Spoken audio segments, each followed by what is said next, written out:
जनक की कहानी में इस बार फिर से घर के भीतर रिश्तों और विश्वास की जंग देखने को मिलती है।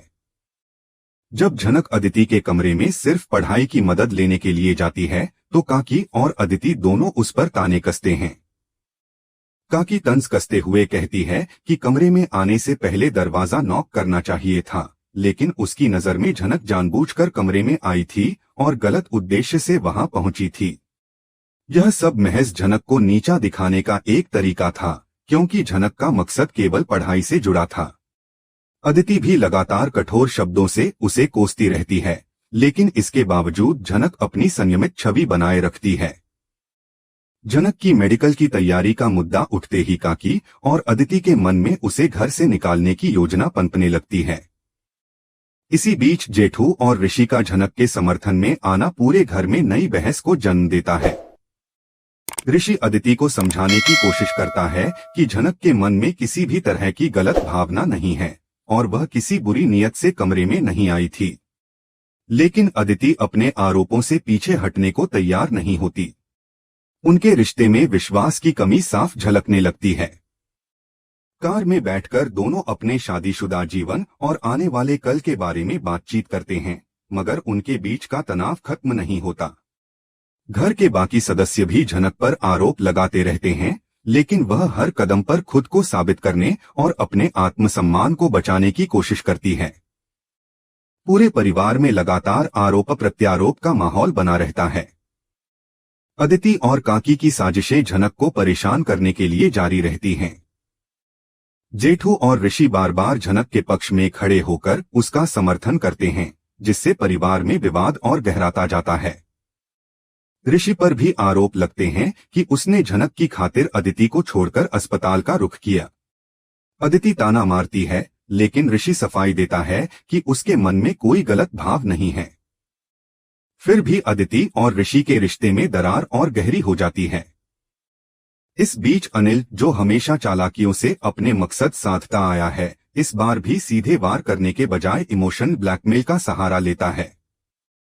वह जनक से कहता है कि अगर वह सचमुच ऋषि की भलाई चाहती है तो उसे तलाक के कागजों पर साइन कर देने चाहिए।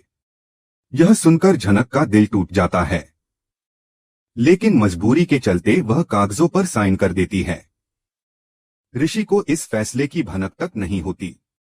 जब वह जनक से मिलने आता है तो हमेशा की तरह उसे मनाने की कोशिश करता है, मगर इस बार जनक चुप रहती है और तलाक के कागज उसके हाथ में थमा देती है। कागज देखकर ऋषि हैरान रह जाता है। घर लौटकर जब वह उन कागजों को पढ़ता है तो उसका दिल पूरी तरह टूट जाता है। उसे लगता है कि जनक ने उसके प्यार से धोखा किया है। गुस्से और दर्द से भरा उसका मन सोचने लगता है कि क्या उनकी मोहब्बत इतनी कमजोर थी कि एक साइन से सब खत्म हो गया। दूसरी तरफ मोहन और निरुद्ध को भी यह महसूस होने लगता है कि ऋषि के दिल में अब भी जनक के लिए जगह है। यह शक उनके मन में गहराई तक बैठ जाता है और वे असुरक्षित महसूस करने लगते हैं। अदिति अब ठान लेती है कि किसी भी कीमत पर वह अपना रिश्ता बचाएगी, भले ही इसके लिए उसे अपनी सौतेली बहन जनक की जिंदगी बर्बाद करनी पड़े। कहानी यहाँ से नया मोड़ ले लेती है।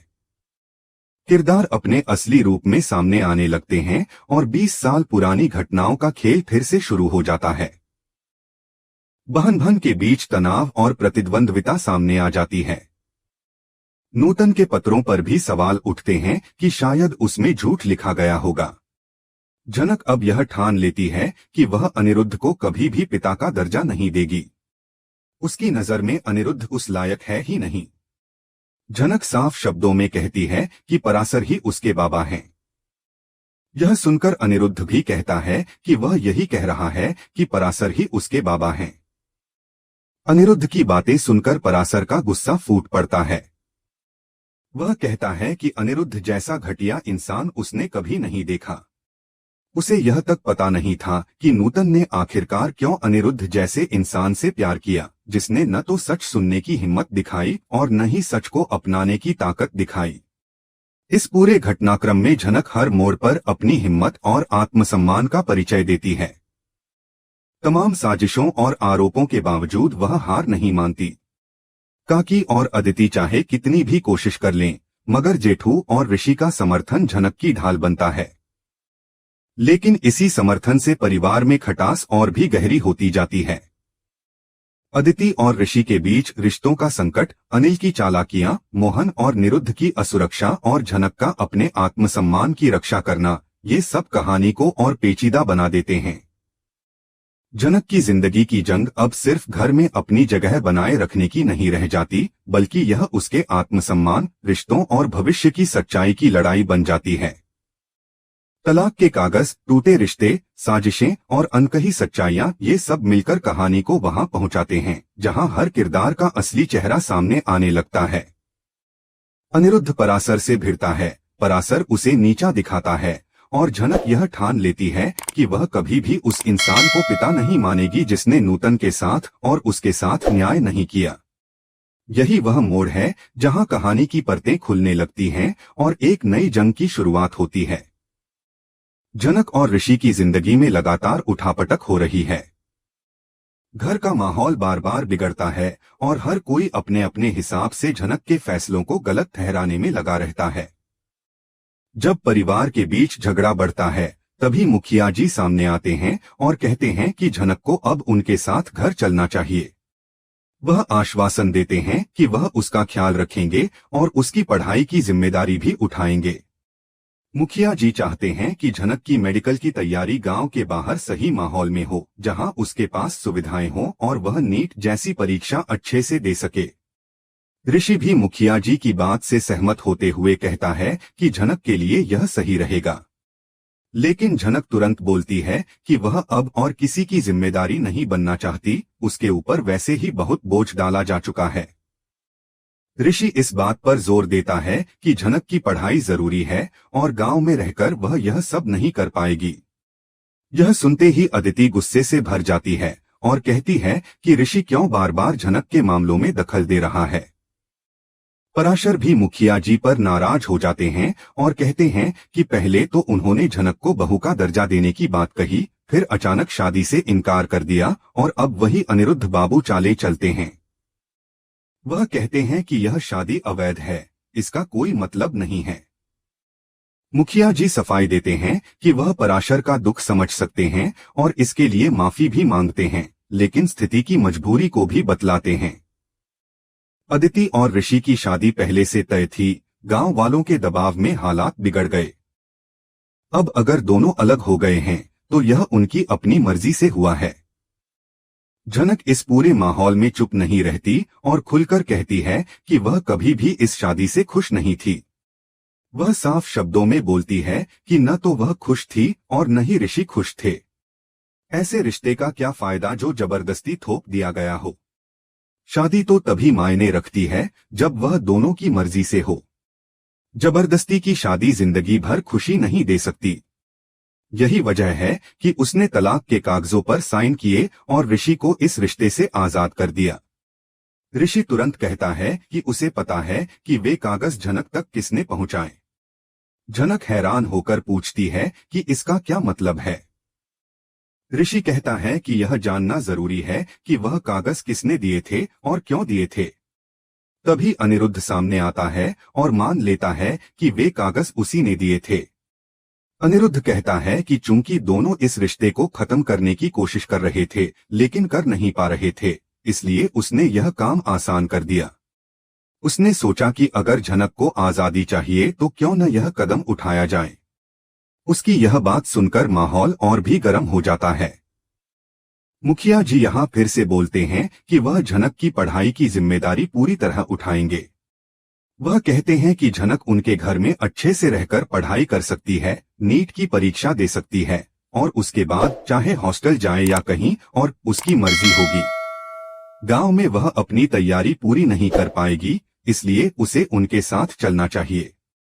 लेकिन झनक इस बार डटकर बोलती है कि उसे कहीं और नहीं जाना। गांव ही उसकी असली जिंदगी है और वह यहीं रहना चाहती है। मुखिया जी उसे समझाते हैं कि अब कोई भी उसे जलील नहीं करेगा और उस घर में उसका भी हक है। वे साफ शब्दों में कहते हैं कि झनक उनकी बेटी है और उसका उस घर पर पूरा अधिकार है। चाहे कुछ भी हो, अब वह उसे अपने साथ ले जाएंगे और किसी की नहीं सुनेंगे। दूसरी तरफ अदिति कहती है कि झनक ने खुद तलाक के कागजों पर साइन किया है और खुद इस रिश्ते को खत्म किया है। झनक भी मान लेती है कि हाँ, उसने साइन किए हैं और ऋषि को इस जबरदस्ती के रिश्ते से मुक्त कर दिया है। यहीं से कहानी और पेचीदा हो जाती है। सवाल उठता है कि जब ऋषि को यह सच्चाई पता चलेगी कि झनक ने क्यों साइन किए थे और उसे कागज किसने दिए थे, तब उसका अगला फैसला क्या होगा। इस बीच घर का माहौल पूरी तरह बिखर जाता है। झनक की जिंदगी एक बार फिर संकट में पड़ जाती है। उसका और ऋषि का रिश्ता टूटने की कगार पर है।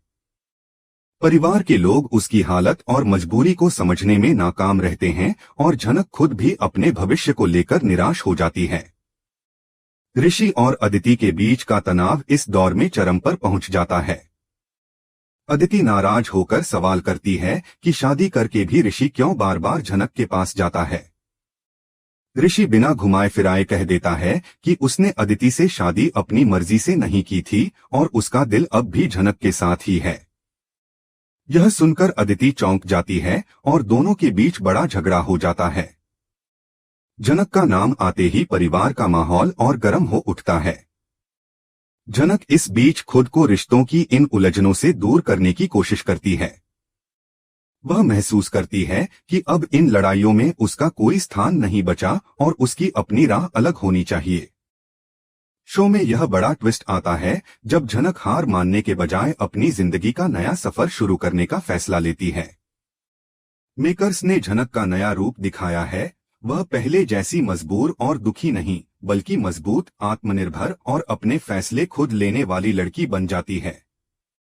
पुराने रिश्तों और पहचान को पीछे छोड़कर झनक अब नई शुरुआत करती है। अनिरुद्ध के परिवार पर भी झनक के इस फैसले का असर पड़ता है और सबके समीकरण बदल जाते हैं। कहानी अब एक नए अध्याय की ओर बढ़ती है, जहां दर्शक झनक की नई यात्रा को देखने के लिए उत्सुक हैं। उसके टूटे हुए रिश्ते, परिवार का तनाव और उसका आत्मसम्मान सब मिलकर उसे एक ऐसी राह पर ले जाते हैं जहां वह मजबूरी नहीं बल्कि हिम्मत और आत्मविश्वास से आगे बढ़ती है। झनक के लिए यह वक्त बहुत कठिन है। उसका रिश्ता ऋषि से लगभग खत्म हो चुका है। हर तरफ से निराशा और दर्द ने उसे घेर लिया है। परिवार वाले उसकी पीड़ा को समझ नहीं पाते और अदिति का गुस्सा भी लगातार बढ़ता रहता है। लेकिन इन सब के बीच झनक अपने भीतर की ताकत पहचानती है और एक मजबूत लड़की के रूप में सामने आती है। यही उसकी असली जीत है। अब यह देखना दिलचस्प होगा कि झनक की नई शुरुआत उसे कहां ले जाती है और क्या वह अपने सपनों को पूरा कर पाएगी।